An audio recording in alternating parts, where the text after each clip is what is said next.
Mesdames et messieurs, bonjour et bienvenue pour cette nouvelle édition de Midi au Caire pour ce dimanche, le 13 octobre 2024.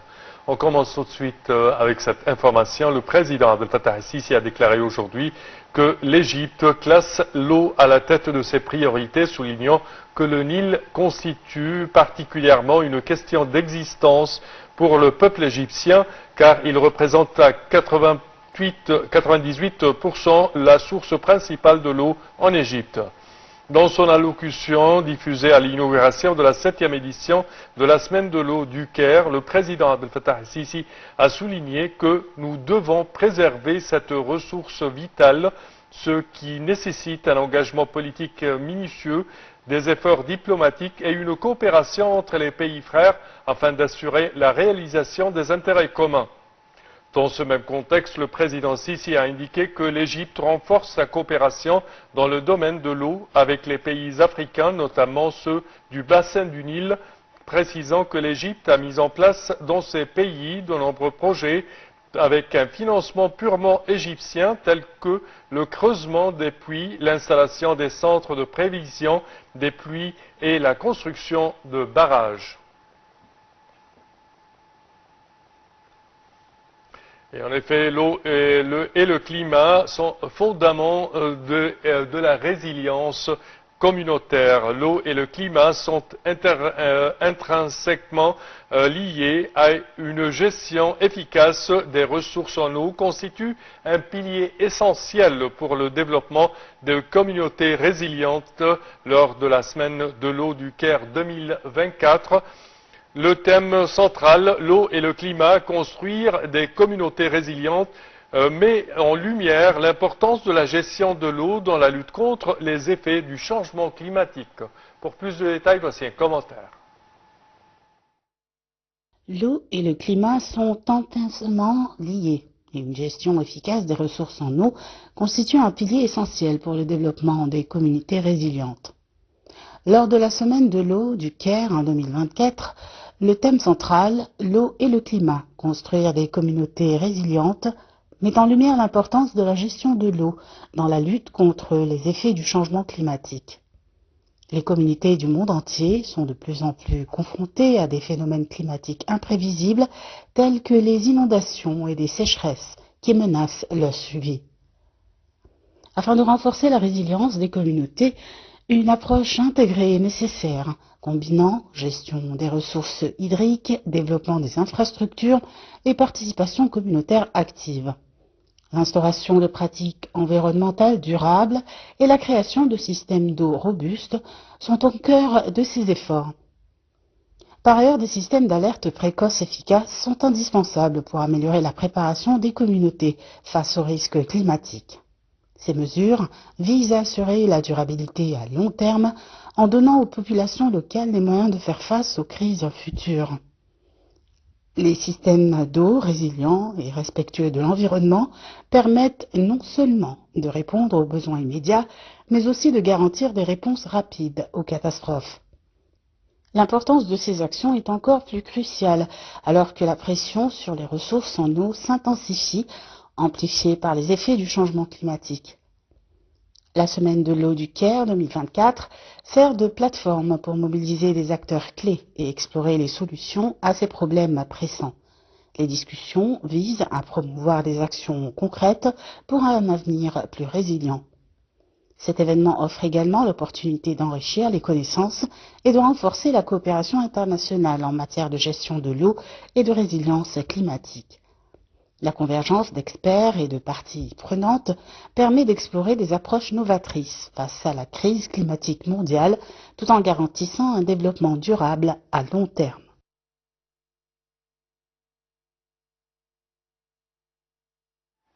Et pour plus d'explications sur ce sujet, mesdames et messieurs, nous aurons le plaisir d'accueillir au bout du fil son Excellence, ambassadeur Metrat Miligi, ancien ministre adjoint aux Affaires étrangères. Bonjour, Votre Excellence. Bonjour à vous. Alors, premièrement, quand on parle de cette semaine de l'eau qui a été inaugurée aujourd'hui, 7e édition égyptienne au Caire et également 9e édition africaine, comment voyez-vous cette conférence et son effet sur les défis actuels, surtout le défi de ressources en eau pour l'Égypte?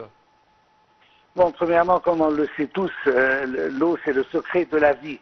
Certes. Et l'Égypte qui connaît ça depuis des millénaires, comme il a été décrit, que l'Égypte est le don du Nil, alors c'est pas bizarre que l'Égypte soit l'hôte d'une telle conférence très importante dans le domaine de l'eau. J'aurais aimé honnêtement que le titre, au lieu que c'est l'eau et le climat, c'est l'eau, une nécessité existentielle.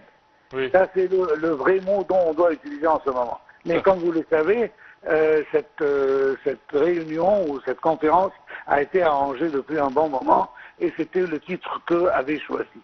Je pense que c'est la participation de son Excellence, Monsieur le Président de la République lui-même, donne un certain volume à l'importance de cette conférence et l'importance de l'eau pour l'Égypte, notamment dans ce moment, comme vous l'avez précisé, dans ce moment très sensible et très important de la vie. Le président lui-même, que malgré toutes ses obligations internationales et nationales, a trouvé le temps pour donner un mot et pour donner une pousse à cette conférence et depuis la présence égyptienne doivent avoir un poids assez important pour les autres pays qui participent dans cette conférence. Certes. Il a même mentionné, Monsieur le Président Abdel Fattah el-Sisi a mentionné que l'Égypte renforce sa coopération avec les pays africains dans le domaine de l'eau, notamment ceux du bassin du Nil, précisant que l'Égypte a mis en place dans ces pays de nombreux projets avec un financement purement égyptien, tels que le creusement de puits, l'installation de centres de prévision de pluie et la construction de barrages. Exactement, et cela n'est pas un secret, l'Égypte a contribué dans plusieurs projets sur le continent africain pour aider nos frères et sœurs en Afrique à mieux ou une meilleure utilisation de l'eau d'un côté et d'un autre côté de promouvoir avec eux l'économie de l'eau d'un côté et même plus important, l'économie en général. Tout le monde sait que l'Égypte a même proposé à l'Éthiopie de partager son expertise dans ce domaine pour la construction du barrage de la Renaissance, un barrage qui a été construit pour des raisons qui ne sont pas claires jusqu'à maintenant parce que l'Éthiopie essaye de toujours trouver une raison pour ne pas avoir une solution finale à ce problème entre les pays de l'avant et les pays de l'autre, en ce qui concerne la meilleure utilisation de l'eau du barrage. L'Égypte a construit plusieurs projets dans plusieurs pays africains et aide à promouvoir les pays parce que une meilleure utilisation de l'eau sera bénéficiaire pour tout le continent africain, pas seulement pour les pays qui sont profiteurs des ressources d'eau. Comme vous le savez, l'Égypte a un problème très délicat en ce qui concerne cela.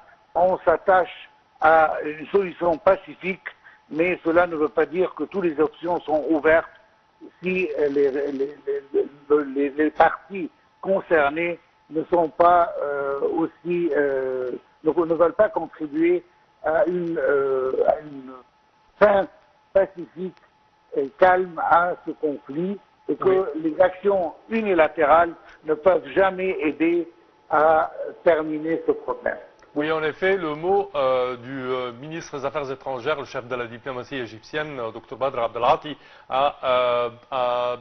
s'est concentré quand même sur le fait que le droit à l'eau c'est un droit divin et également il n'est pas question quand même de menacer les ressources en eau de l'Égypte, ce qui certainement est à présent suivi selon les chaînes diplomatiques, mais de toute façon c'est une question de vie et de survie pour l'Égypte.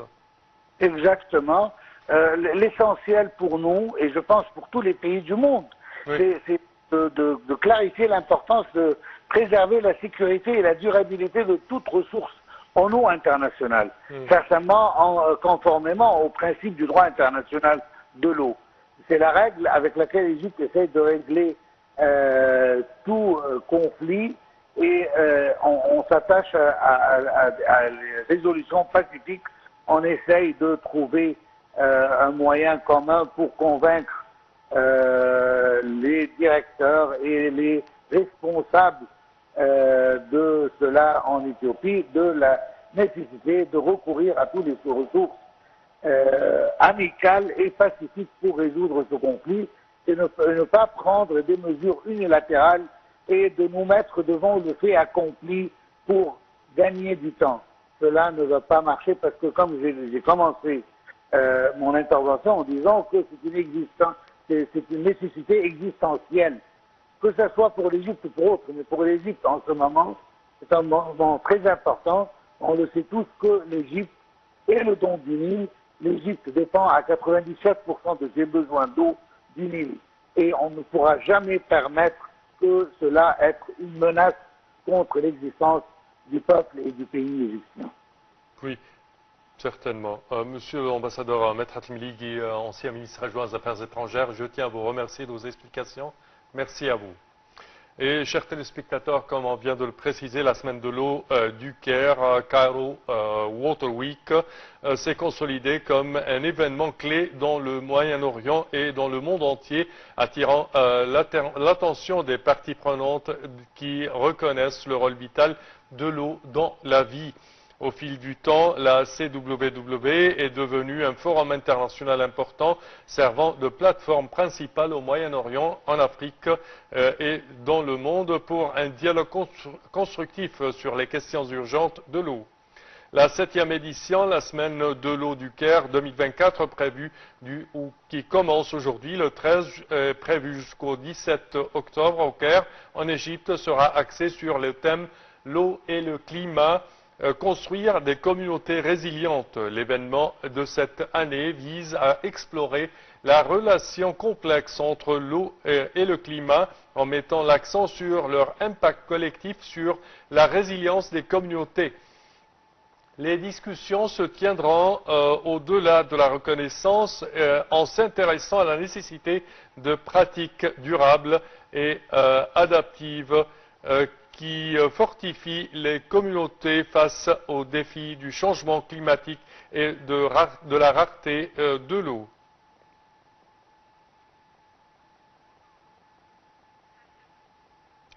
Oui, à présent, chers téléspectateurs, nous passons à autre chose. Certainement, hier, la semaine de l'eau qui a commencé aujourd'hui, mais également d'autres événements ont eu lieu hier. Je tiens à vous préciser que cette semaine de l'eau au Caire, CWW s'est consolidée comme un événement clé au Moyen-Orient et dans le monde.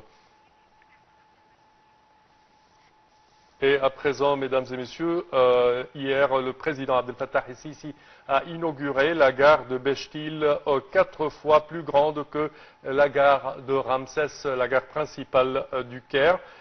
L'Égypte a investi 200 milliards de livres égyptiennes pour moderniser son secteur des transports après des décennies de négligence. C'est ce qu'a déclaré le président de la République, Abdel Fattah el-Sisi, en assistant ce samedi à l'inauguration de la gare ferroviaire de Béchtil, la plus grande gare ferroviaire d'Égypte, située dans le gouvernorat de Giza. La gare est destinée à accueillir les voyageurs en provenance et à destination de la Haute-Égypte. Pour plus de détails, voici un commentaire. Le président Abdel Fattah el-Sisi a assisté samedi à la cérémonie d'ouverture de la nouvelle gare ferroviaire de Béchtil dans le gouvernorat de Guizan. La nouvelle gare de Béchtil est destinée aux passagers des lignes Haute-Égypte et Manechi et vise à réduire la fréquentation sur la gare Ramsès.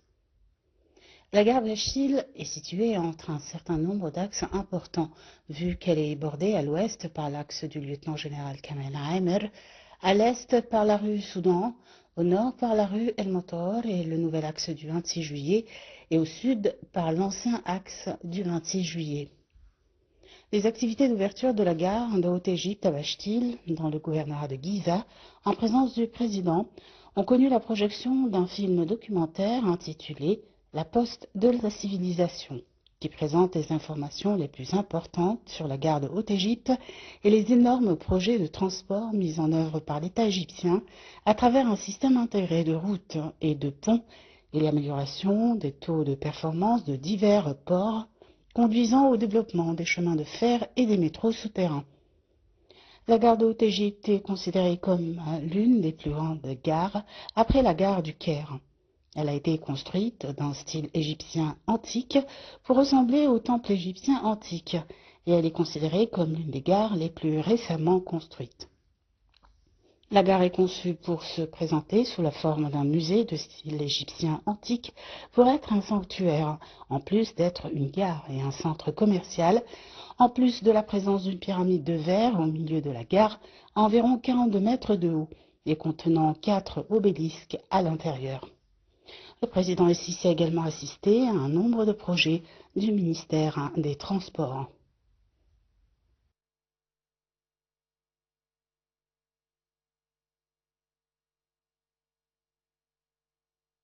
Et c'est ainsi, chers téléspectateurs, que prend fin notre édition d'aujourd'hui de Midi au Caire. Je vous remercie de votre attention et je vous donne demain rendez-vous avec une nouvelle édition. Au revoir.